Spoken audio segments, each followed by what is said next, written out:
80,000 کو جوش دلا کر شریعت کے نام پر لا کر ٹکرا دینا یہ آسان کام ہے، لیکن 80,000 سے یہ بیعت لینا کہ پورے شریعت پر عمل کریں گے یہ بہت مشکل ہے۔ یہی تو وجہ ہے ہمارا قافلہ اگر سست گام ہے تو کیوں ہے؟ ہم یہ کہتے ہیں کہ پہلے میدان میں آنے سے پہلے اپنی ذات پر اپنے گھر میں دین نافذ کرو، پھر باہر نکلو، اپنی معاش اور اپنی معاشرت پر اسلامی شریعت نافذ کرو، پھر باہر آ کر اسلام کا نعرہ لگانے کا تمہیں حق پہنچتا ہے، ورنہ نہیں۔ اگر تمہاری اپنی ذات پر دین نافذ نہیں، چہرے پر 12 بجے ہوئے ہو، اللہ تعالیٰ کے نبی کی سنت کا کہیں آثار دور دور تک نظر نہ آ رہے ہو، روزانہ پھاوڑا چلا رہا ہو آدمی نبی کی سنت کے اوپر شیو کر رہا ہو، اور پھر وہ کہے میں اسلام چاہتا ہوں، بھائی اللہ کے بندے پہلے ذرا یہ کمی پوری کر لے۔ اور اگر تیرے کاروبار میں کوئی حرام شے ہے، تیری معاش میں کوئی حرام شے ہے، کوئی سودی معاملہ کیا ہو، ختم کر اس کو اللہ کے بندے، بینک کی سروس کر رہا ہے چھوڑ اس کو، اگر یہ کام کر لو۔ بے پردگی اختیار کی ہوئی ہے، اللہ نے تو پردہ سکھایا ہے، اللہ کے نبی نے پردہ سکھایا ہے، شریعت اسلامی نے پردہ رکھا ہے، مردوں اور عورتوں کا اختلاط پسند نہیں ہے، اس پر عمل کرو، پھر آنا میدان میں، پھر دوسروں کی غلطی جو ہے بتانا اس کو کہ یہ تم غلط کر رہے ہو، مشرف تم یہ کر رہے ہو غلط کر رہے ہو، فلاں تم یہ کر رہے ہو غلط کر رہے ہو، نواز شریف تم یہ کر رہے ہو غلط کر رہے ہو۔ لیکن یہ ہے کہ اس سے پہلے اپنے اوپر، اسی لیے میں نے آپ کو بتا دیا وہ واقعہ کہ انہوں نے بتایا، بعد میں اور بھی آ گئے ہوں گے انشاءاللہ مجھے امید ہے، لیکن جب میں ملا تھا تو انہوں نے کہا تھا ابھی صرف 28 آدمیوں نے بیٹھ کی۔ بہرحال عورتوں کا ایک حق ہے جو حضور نے بیان فرمایا اور قرآن مجید نے بیان کیا، عاشروہن بالمعروف، عورت کا اکرام ہو، بیٹی کی حیثیت سے بھی، بہن کی حیثیت سے بھی، بیوی کی حیثیت سے بھی، اور ماں کی حیثیت سے تو سمجھو کہ جنت جو ہے وہ ماں کے قدموں تلے ہے، الجنت تحت اقدام الامہات، فرمان ہے محمد رسول اللہ صلی اللہ علیہ وسلم کا۔ لہذا اکرام، عورت کا اکرام، عورت کی عزت، بیٹی کی حیثیت سے بھی، بہن کی حیثیت سے بھی، بیوی کی حیثیت سے بھی، اور ماں کی حیثیت سے بھی۔ عاشروہن بالمعروف، اپنی بیویوں کے ساتھ رہو بھلے طریقے پر، نیک طریقے پر، اچھے طریقے پر۔ حضور نے یہاں تک فرمایا خیارکم خیارکم لأہلیکم وانا خیرکم لأہلی۔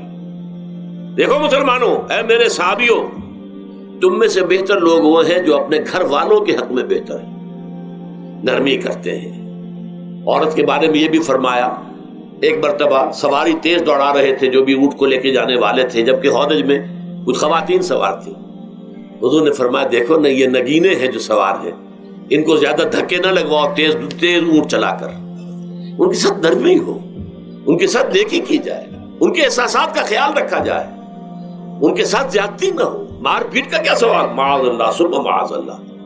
ان کے ساتھ جو ہے عاشروہن بالمعروف، بھلے طریقے پر گزارا کرو۔ یہاں تک فرمایا ہو سکتا ہے کہ کسی وجہ سے تمہاری بیوی جو ہے تمہاری نگاہوں سے گر جائے، اب آپ کے دل میں اتنی محبت نہیں رہی، لیکن اللہ فرماتا ہے دیکھو ہو سکتا ہے کہ اس میں کوئی پہلو ایسا ہو، تلاش کرو، کوئی پہلو ایسا ہو بہتری کا کہ جس کی وجہ سے تلاش کر کے اس کو اپنی نگاہوں میں مرکوز کر لو، تاکہ اس کے تمہارے دل میں اس کے لیے محبت دوبارہ اثر ہو، اس پہلو کی وجہ سے جو تمہاری نگاہ سے اوجھل تھا۔ وہ اچھائی اس میں ہے، سیرت کی اچھائی ہے، صورت بہت اچھی نہیں ہے، اللہ نے سیرت اچھی دے دی ہے، جو کچھ دیا، جو اچھائی ہے، جو بھلائی ہے، اس کو تلاش کرو اور نگاہ کو وہاں پر جماؤ تاکہ تم ان کے ساتھ اچھا سلوک کر سکو۔ اس سے آگے آئیے، معاشی میدان ہے سب سے زیادہ سخت اور سب سے زیادہ کٹھن اور سب سے زیادہ ظالمانہ نظام۔ اس میں سب سے بڑا ظلم جو ہمارے پاکستان میں ہے وہ یہ زمینداری، غیر حاضر زمینداری، اور یہ جاگیرداری۔ محنت کرے کسان مزدور ہاری، عیش کرے جاگیردار زمیندار، یہ اس سے بڑا ظلم اور کوئی نہیں ہو سکتا۔ اور چونکہ ہماری معیشت بنیادی طور پر زرعی معیشت ہے، ہمارا تو زیادہ تر جو آبادی کا طبقہ ہے وہ کاشتکار ہے، لہذا سب سے بڑا ظلم جو ہو رہا ہے وہ در حقیقت یہ زمینداری، غیر حاضر زمینداری اور جاگیرداری۔ اب اس میں سمجھ لیجئے اس بات کو اچھی طرح، کتنا بڑا ظلم ہے۔ ایک شخص خود شہر میں رہ رہا ہے، لاہور میں، ساری سہولتیں اسے حاصل ہیں، کتنی سہولت ہوتی ہے، ٹوٹی کھولی اور پانی آ رہا، دیہات میں جا کے بیچارے کاشتکار کو وہاں ہو سکتا ہے کہیں سے دور سے پانی کھینچ کر لانا پڑتا ہو کسی کنویں سے. کہاں اسے یہ سہولت ہے کہ ٹوٹی کا کان مروڑا اور پانی حاضر؟ کہاں یہ سہولت ہے کہ بجلی کا بٹن اوپر سے نیچے کیا اور مکہ روشن ہو گیا؟ یہ ساری سہولتیں بھی لے رہا ہے اور وہ تنخواہ بھی لے رہا ہے کوئی یا کوئی کاروبار بھی کر رہا ہے, اور ایک زمین اس کے پاس ہے, فلاں ضلع میں میرا رقبہ ہے, اس رقبے پر جو کاشت کر رہا ہے آ کر اس کی کمائی میں سے, اس کی فصل میں سے آدھا بٹا کر لے جاتا ہے. کیا حق پہنچتا ہے اسے؟ یہ مزارعت جو ہمارے ہاں جس کو جائز قرار دے دیا گیا, یہ دور ملوکیت میں جائز قرار دیا گیا. بادشاہت جو ہے وہ چلتی تھی جیسے آپ نے کن کھجورا دیکھا ہے نا, اس کے بہت سی ٹانگیں ہوتی ہیں. کن کھجورے کی کتنے پاؤں ہوتے ہیں؟ سینکڑوں. ایسے بادشاہوں کے یہ پاؤں ہوتے تھے. جاگیردار 3000 منصبدار, 5000 منصبدار, 20,000 منصبدار, 30,000 منصبدار, یہ جاگیردار. بڑے بڑے علاقے ان کے پاس ہیں. اب ظاہر بات ہے کہ وہ خود تو کاشت نہیں کر سکتے نا, انہیں تو مزارع چاہیے. لہذا مزارعت کے جائز ہونے کا فتویٰ دیا گیا. جب اسلام میں بادشاہت آ گئی, ملوکیت آ گئی اور جاگیرداری آ گئی, جو ملوکیت کے پاؤں ہیں وہ کنسلے کی طرح, کن کھجورے کی طرح اس کے پاؤں ہیں, تو وہ تو جاگیردار ہے. یہ ہے جس کی وجہ سے امام ابو حنیفہ نے کہا مزارعت حرام ہے, جس کی زمین ہے وہ کاشت کرے. یا حضور کی حدیث ہے کہ چاہے اپنے بھائی کو دے دے تو ایک دانہ لینے کا حقدار نہیں. اگر تو تمہارا کوئی اور ذریعہ معاش نہیں ہے تو ٹھیک ہے, جاؤ کاشت کرو. تمہارا کوئی اور ذریعہ معاش ہے, تمہارا کاروبار ہے, تمہاری دکان چل رہی ہے, تم ملازمت میں ہو, تمہیں تنخواہیں مل رہی ہے, تمہارا پروویڈنٹ فنڈ بھی جمع ہو رہا ہے, تمہیں تو تمہارے ریٹائرمنٹ کے بعد وہ پینشن بھی مل جائے گی, اور اس کے ساتھ ساتھ تم نے یہ ظلم روا رکھا ہوا. زمین اگر ہے یا تو جاؤ کاشت کرو, ورنہ یہ کہ اس زمین کو دے دو اپنے کسی بھائی کو. ملکیت تمہاری رہے گی, کاشت وہ کرے گا تو جو فصل ہوگی اس کی برداشت بھی وہی کرے گا, وہی لے کر جائے. یہ فتویٰ ہے امام اعظم امام ابو حنیفہ رحمۃ اللہ علیہ کا. یہی فتویٰ ہے امام مالک, امام دار الحجرہ, امام مدینہ, امام مالک رحمۃ اللہ علیہ, دونوں کا فتویٰ یہ. اور عظیم ترین یہی دو ہیں, اولین بھی یہی دو ہیں, عظیم ترین بھی یہی دو ہیں. امام شافعی بھی شاگرد ہیں امام مالک کے, امام احمد ابن حنبل شاگرد ہیں امام شافعی کے. ٹاپ پر کون ہے؟ امام ابو حنیفہ, ان کے شاگردوں میں قاضی ابو یوسف اور امام محمد, امام ظفر. ادھر امام مالک, ان کے شاگردوں میں پھر امام شافعی, پھر ان کے شاگرد امام احمد ابن حنبل. ٹاپ پر دونوں یہ کہہ رہے ہیں کہ حرام, مزارعت حرام, جس کی زمین ہے خود کاشت کرے. یہاں یہ ہے کہ خود کاشت نہیں کر سکتا تو اپنے بھائی کو دے دے, بس ٹھیک ہے. اس میں سے کوئی حصہ لینے کا وہ حقدار نہیں ہے. جو محنت کرے, جو خون پسینہ اپنا لگائے, وہی اس سے ساری جو ہے آمد بھی اس کو حاصل ہونی چاہیے. یہ مجھے حال ہی میں, یہ آپ کے علم میں ہونا چاہیے, یہ فتویٰ دیا ہے قاضی ابو یوسف اور امام محمد نے, مزارعت حلال ہے, جائز ہے. شرطیں لگائی انہوں نے کہ بیج بھی زمیندار دے, کوئی جانور وغیرہ ہے تو وہ بھی زمیندار کا ہو, اگر کوئی ٹریکٹر ہے تو اس کی بھی پیمنٹ جو ہے زمیندار کرے. یہ ہے شرطیں, یعنی اس کا کوشش کی ہے کہ اس جاگیرداری کا ڈنک جو ہے کم ہو جائے, اس مزارعت کے اندر جو مضرت ہے وہ کم ہو جائے. لیکن یہ کہ اصلاً اسے جائز قرار دے دیا. ہمارے ہاں کون شرطوں کو کون دیکھتا ہے, آداب کو کون دیکھتا ہے, قواعد و ضوابط کو کون, ہنیئن مریا, جیسے کہ ماں کا دودھ پیتے ہیں ایسے ہی یہ مزارعت کی جو آمدنی ہے اس کو کھا رہے ہیں. حرام ہے, حرام ہے, حرام. حال ہی میں ابھی ملاقات ہوئی میری مولانا زاہد الراشدی صاحب, آپ کے بہت قریب گجرانوالے میں, جو اس کی سب سے بڑی مسجد ہے, اس کے خطیب ہیں. انہوں نے بتایا ملا علی قاری نے بھی یہ لکھا, جو بہت بعد کے حنفی جو ہے وہ فقیہ ہے, کہ دلائل تو وہی ہیں جو امام ابو حنیفہ نے دیے ہیں, دلائل تو ان کے ساتھ ہیں, لیکن مصلحت ہے جو جس کے تحت یہ فتویٰ دیا گیا. یہاں تک کہ مولانا شبیر احمد عثمانی کے ساتھ دستے راست سمجھ لیجئے ظفر احمد عثمانی رحمۃ اللہ علیہما, انہوں نے بھی یہ لکھا ہے کہ دلائل تو امام صاحبی کی رائے کے حق میں جاتے ہیں, لیکن یہ کہ ہمارے ہاں تقلید کا ایسا ایک قلادہ گردنوں میں ڈال لیا گیا ہے چونکہ ہمارے بزرگوں نے فتویٰ دے دیا، قاضی ابو یوسف نے امام اور قاضی اور امام محمد نے، لہذا فتویٰ تو اسی پر چلے گا۔ میں نے ان سے بات کی ان کا ڈٹ کر، میں نے کہا میدان میں آئیے نا، کام کیجیے۔ جب تک یہ مزارعت ختم نہیں ہوتی ہے، جب تک جاگیرداری اور زمینداری ختم نہیں ہوتی ہے، اس ملک میں کوئی سیاست صحیح آ ہی نہیں سکتی۔ یہ سیاست تو وڈیروں کا، جاگیرداروں کا، بڑے بڑے زمینداروں کا کھیل ہے۔ یہ آپ نے پتہ نہیں نام سنا ہے کہ نہیں، میوزیکل چیئرز گیم، یہ ہوتا ہے ان کا کھیلنے والوں کا، بہت زیادہ دولت والے جو ہیں ان کا کھیل ہے۔ ان کو کام تو کوئی کرنا نہیں ہوتا، جاگیردار ہے اسے کوئی کام کرنا ہے۔ وہ بیٹھ کر ایک کلب بنا رکھی ہے، یہ پارلیمنٹ کیا ہے، کلب ہے، وہاں بیٹھ کے وہ اپنا وقت گزاری کرتے ہیں۔ یہ پوائنٹ آف آرڈر آ گیا ہے، اور یہ جو ہے ہماری حقوق جو ہے، پریولیج موشن آ گئی ہے، وہ کرتے نہیں گفتگو بیٹھ۔ تو یہ جان لیجئے کہ یہ ظلم کس نے کیا ہے؟ یہ خود کردہ ہے، یہ ہم نے اس نظام کو برداشت کیا ہوا ہے۔ جب تک ہم نہیں اٹھیں گے یہ نظام ختم نہیں ہوگا۔ خود کردہ کا علاج خود ہی کرنا ہوگا۔ یہ غلط نظام جو چلا آ رہا ہے، جب تک کہ اس کو ہم بدلیں گے نہیں، اس کو ختم نہیں کریں گے، اس وقت تک یہ ظلم کیسے ختم ہوگا؟ اس سے آگے آئیے، ایک ہے کارخانے دار۔ کارخانے دار کو اور مزدور کو آپ نے چھوڑ دیا کہ باہم طے کریں۔ کارخانے دار کہتا ہے میں تو صاحب آپ کو 15 روپے دوں گا، کام کرنا ہے تو کریں، نہیں کرتے تو نہ کریں۔ آپ نے زیادہ سے زیادہ یہ کیا کہ نہیں، یہ ویج بہت کم ہے، آپ نے ایک یونین بنا لی، کچھ ہڑتال کر دی۔ اچھا ہڑتال کر دی، 10 دن کی ہڑتال کے بعد غریب مزدور کا تو بچہ ہو سکتا ہے بھوکا مرنے لگے، کارخانے دار کی صحت پہ کوئی اثر پڑے گا؟ اس میں لاکھوں ہے، کروڑوں ہے، اس کی صحت پر کوئی اثر نہیں پڑتا۔ لہذا یہ ظلم ہے۔ اس ظلم کا علاج کیا ہے؟ اگر یہ ضمانت ریاست کی طرف سے ہو، حکومت کی طرف سے، کہ اگر تمہیں تمہاری مناسب مزدوری نہیں ملتی مت کرو کام، لیکن تمہارے بچے کو بھوکا ہم نہیں مرنے دیں گے، تمہیں سبسسٹنس الاؤنس دیں گے، ان ایمپلائمنٹ الاؤنس دیں گے، ہم زکوٰۃ کا نظام قائم کریں گے جس کے تحت کے انڈر رائٹ کر دیں گے، طے کر دیں گے، لکھ دیں گے کہ ہر شہری کی بنیادی ضروریات کی کفالت ریاست کے ذمے ہے۔ اب اگر ایسا ہے تو ایک آدمی پاؤں جما کر بات کرے گا نا کارخانے دار کے ساتھ، ایک امپلائی جو ہے امپلائر سے بات کرے گا پاؤں جما کر، جناب آپ مجھے تنخواہ کم دے رہے ہیں میں کام نہیں کروں گا۔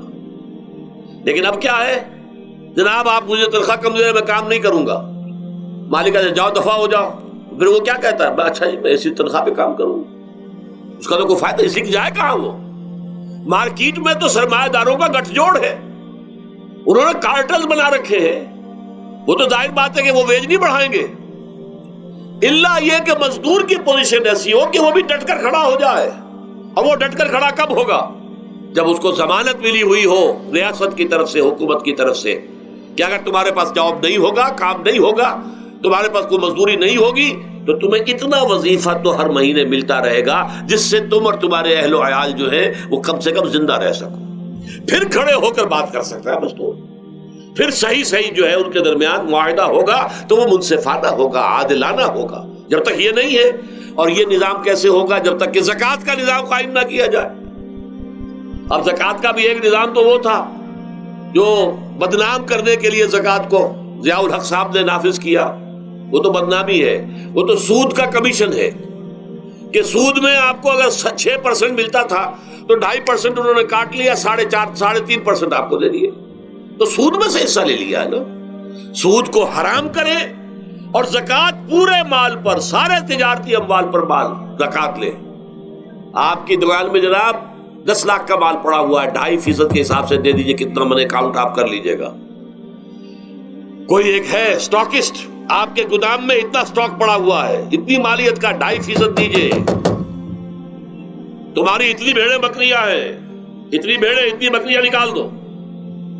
جب تک کہ تمام اموال میں سے زکوٰۃ نہ لیجیے، یہ کیا کہ بینک کے اندر جو جمع ہے اس پر سے زکوٰۃ کاٹ لی، انا للہ و انا الیہ راجعون، نام اس کا زکوٰۃ رکھا ہے، اور خیرات کا ایک نظام بنا دیا، کچھ خیرات اور کچھ سیاسی جو ہے اپنا ہتھ کنڈا، کہ وہ ان کے ناظمین زکوٰۃ جو بن رہے ہیں اور زکوٰۃ کونسلیں بن رہی ہیں، وہ سب کون ہیں؟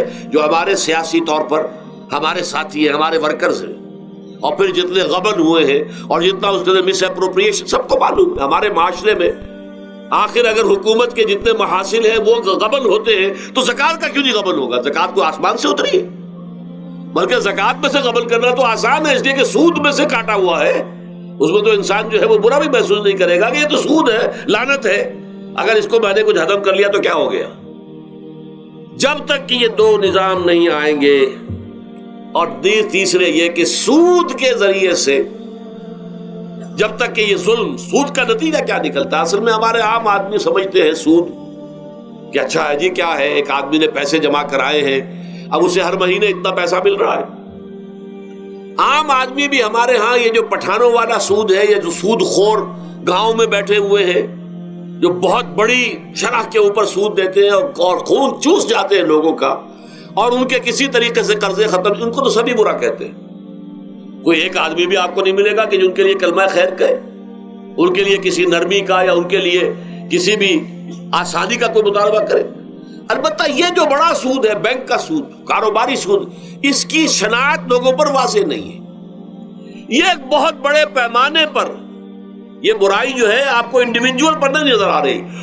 انڈیویجول تو بظاہر سمجھتا ہے ایک فرد، بھائی ٹھیک ہے، میں جو دکان کے لیے مجھے قرض چاہیے تھا، مجھے قرض مل گیا، میں اپنا کاروبار کر رہا ہوں، تو میں جو کمائی کر رہا ہوں اس میں سے بینک کو بھی حصہ دے رہا ہوں اپنا، اس کا سود کا.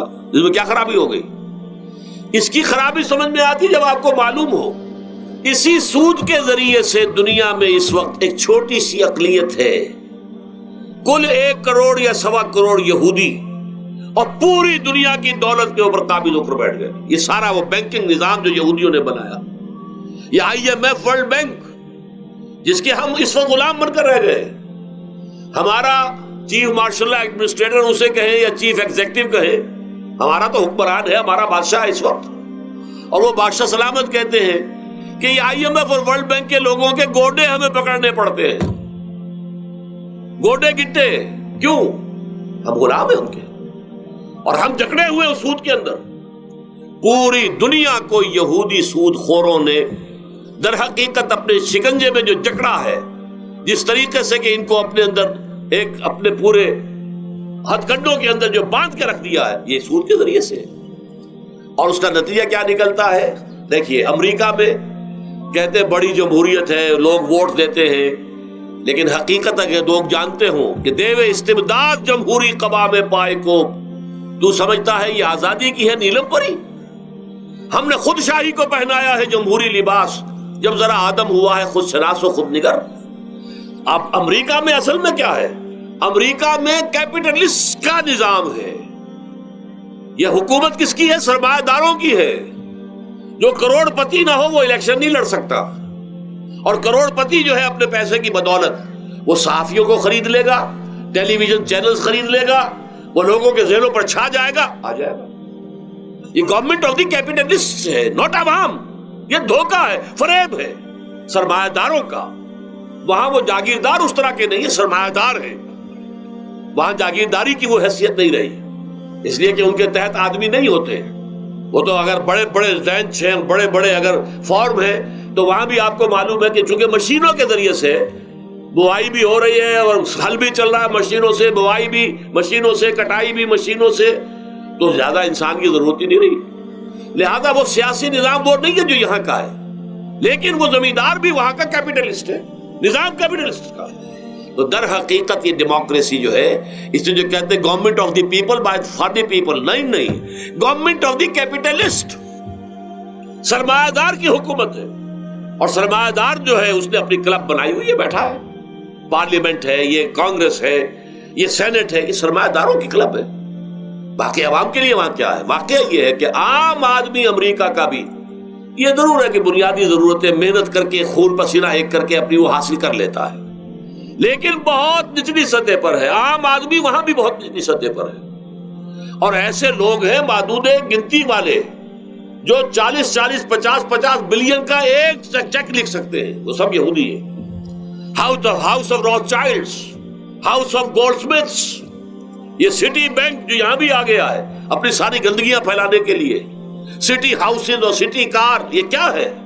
یہ جکڑ لینا ہے آپ کو. آپ کو ذرا سا دھوکہ دیا، جاؤ جی لے لیجیے، کوٹھی لے لیجیے، ہم آپ کو قرض دیتے ہیں۔ آپ پھول گئے، اتنی بڑی کوٹھی کا میں مالک ہو گیا۔ اب جب اس کا قرض دینے کے چکانے کا معلوم ہوا کہ میں تو غلام ہو کر رہ گیا ہوں، جو کماؤں وہ سارا کا سارا ان کی قسط کے اندر چلا جائے گا، اور اگر خدا نہ خواستہ کہیں ڈیفالٹ کر گیا تو جتنا میں نے دیا تھا وہ بھی ہضم، اور مکان وہ ضبط کر کے اور نیلام کر دیں گے۔ اللہ اللہ خیر سے۔ لیکن وقتی طور پر ذرا سا دھوکہ جو ہو جاتا ہوں، دیکھو اتنی بڑی کوٹھی کا میں مالک ہو گیا، دیکھو اتنی لمبی کار میرے پاس آ گئی، دیکھو فلاں شے میں نے حاصل کر لی، لیکن اس کا نتیجہ جو نکلتا ہے وہ تو وہاں والوں سے پوچھئے، جس طریقے سے کہ وہ غلام بن کر رہ جاتے ہیں، وہ مزدور بن کر رہ جاتے ہیں۔ جیسے بھٹوں میں آپ نے دیکھا ہے، بھٹوں میں جو مزدور ہوتے ہیں وہ بکے ہوئے ہوتے ہیں، وہ غلاموں کی طرح ہوتے ہیں، ان کو بلکہ لوگ ایک دوسرے سے خرید کر لے کر جاتے ہیں۔ ایک بھٹے والا آتا ہے اور دوسرے بھٹے کی جو مزدور جو غلام ہے ان کو وہ وہاں کی پیمنٹ کر کے اور لے جاتا ہے، وہ بالکل ان کے سرس کی طرح ہے، ان کے غلاموں کی طرح۔ یہ ساری جو میں نے آپ کے سامنے گنوائی ہے، یہ در حقیقت نوع انسانی کو جو تقسیم کیا گیا، انگریزی میں آپ کہتے ہیں ہیوز اور ہیو ناٹس، قرآن نے اس کے لیے کیا لفظ استعمال کیا؟ محرومین اور مترفین۔ اور ان مترفین کی وجہ سے اللہ کا عذاب آتا رہا دنیا میں۔ ان کے گلچھرے ابھی بسنت منائی، کس نے منائی؟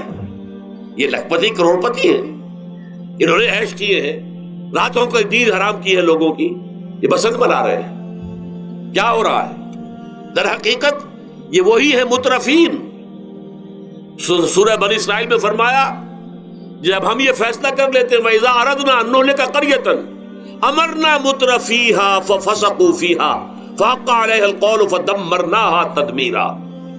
جب ہمارا فیصلہ ہوتا ہے کہ کسی بستی کو، کسی علاقے کے لوگوں کو ہلاک کر دیں، تو مترفین جو ہیں، دولت مند لوگوں کو ہم حکم دے دیتے ہیں، آزادی دے دیتے ہیں، ان کی لگام ڈھیلی کر دیتے ہیں، اس میں فسق و فجور کا بازار گرم کر دیتے ہیں۔ اور جب پورا فسق و فجور کا بازار گرم ہو جاتا ہے، اچانک ہماری پکڑ آتی ہے، دمرناہا تدمیرا، ہم اس کو پٹخ کر رکھ دیتے ہیں، ٹکڑے ٹکڑے کر دیتے ہیں۔ یہ مترفین، اور دوسری طرف محرومین، اسی طریقے سے مستضعفین اور مستکبرین۔ ایک طرف مستکبرین ہے، ہاٹی پیپل، جو کہ پارلیمنٹ میں جاتے ہیں، جو جاتے ہیں سینٹ کے اندر بیٹھتے ہیں، جن کا ایک طبقہ ہے، وہ ایک علیحدہ ہی ہے، ان کی سوسائٹی علیحدہ ہے، ان کے تہوار علیحدہ ہے۔ نیو ایئرز نائٹ پر جو کچھ یہ کرتے ہیں بدماشیاں، اس کا ذرا سا آپ کو اندازہ بہرحال دیہات کے رہنے والوں کو نہیں ہے۔ لاہور اور کراچی کے لوگوں سے پوچھئے کیا ہوتا ہے، اسلام آباد کے لوگوں سے پوچھئے، پشاور اور کوئٹہ کے لوگوں سے پوچھئے۔ یہ سب در حقیقت مستضعفین ایک طرف، مستکبرین دوسری طرف، محرومین ایک طرف اور مترفین ایک طرف، یہ سوسائٹی کو تقسیم کر کے، اور پھر تقسیم کرو اور راج کرو، ڈیوائیڈ اینڈ رول۔ یہ آپس میں ٹکرائیں گے، آپس میں لڑیں گے، تم ان سب کے اوپر حکومت کرو۔ اب ظاہر بات ہے کہ اس کا علاج میں نے عرض کیا تھا نا کہ پہلے قسم کے دکھ تو وہ ہیں جو من جانب اللہ آتے ہیں، اس کا تو سوائے برداشت کے کوئی مادہ نہیں، کوئی اس کا اور ہمارے پاس چارہ نہیں۔ لیکن برداشت کا حوصلہ بڑھانے کے لیے وہ ساری باتیں ایمان کے ذریعے سے ہمیں ملتی ہیں۔ لیکن یہ جو خود کردہ ہے، اپنے غلط نظام کی وجہ سے جو دکھ ہم نے پھیلا رکھا ہے، جو محرومی پھیلا رکھی ہے، جو بھوک پھیلا رکھی ہے، جو لوگوں پر ظلم کا جو ہے بازار گرم ہو رہا ہے، چاہے وہ سماجی سطح پر ہے، گھروں میں ہے، چاہے بازاروں میں ہے، چاہے مارکیٹوں میں ہے، چاہے کھیتوں میں ہے، چاہے کارخانوں میں ہے، یہ سب ہمارے غلط نظام کا نتیجہ ہے، یہ اللہ کی طرف سے نہیں ہے۔ وما اصابکم من مصیبت فبما کسبت ایدیکم، یہ تمہارے اپنے ہاتھوں کی کمائی ہے، تمہارے اپنے ہاتھوں کے کرتوت ہیں، تم نے غلط نظام کو قبول کیا ہوا ہے۔ اب اس کا علاج کیا ہوگا؟ اب علاج ایسے ہوگا جد و جہد کے ذریعے سے اس نظام کو ختم کیا جائے۔ اس لیے کہ یہ تو میں نے آپ کے سامنے بیماری کا بیان کر دیا ہے، علاج کیا ہے انشاءاللہ اس کے بارے میں گفتگو جو ہے